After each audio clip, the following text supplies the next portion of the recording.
7 days I had to think about it. 7 days of lying in the hospital bed at the VA thinking, right now I should be recovering from the bypass surgery that I came in for.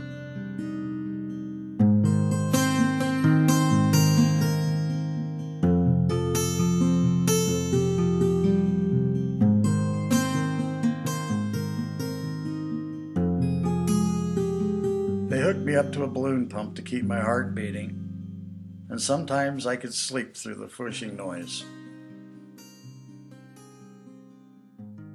Horrible chest pains had leveled me in Chicago the night before, but I ignored that.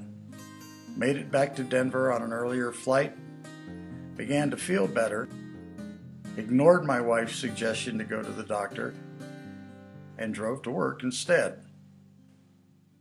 But I didn't last long. Again, the stabbing, radiating chest pain, and I called my wife to hurry over and take me to the ER. Lying in the bed holding my wife's hand, I waited as several doctors and nurses walked into the room. The cardiologist confirmed that I needed a bypass operation, but the gastroenterologist spoke up saying that I had hepatitis C and my liver would need to be stabilized before they could operate. I had heard about Hep C through my work. What I didn't know was that I had ever been exposed to it. Did I have any tattoos?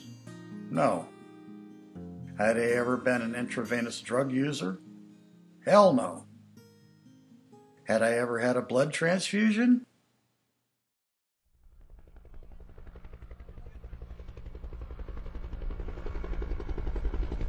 I remembered the hospital in Cu Chi Province, South Vietnam.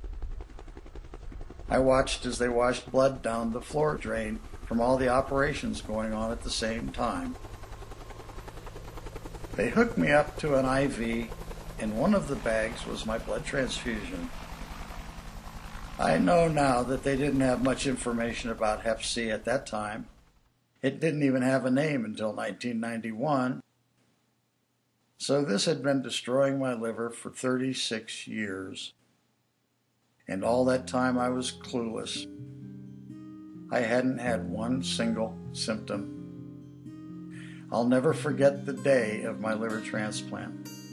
March 22nd, 2004. I am an honest planner.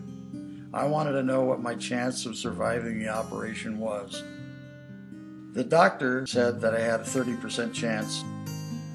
I signed the release and I waved goodbye to my wife and I said, "Be there when I get out of here, honey." And she was.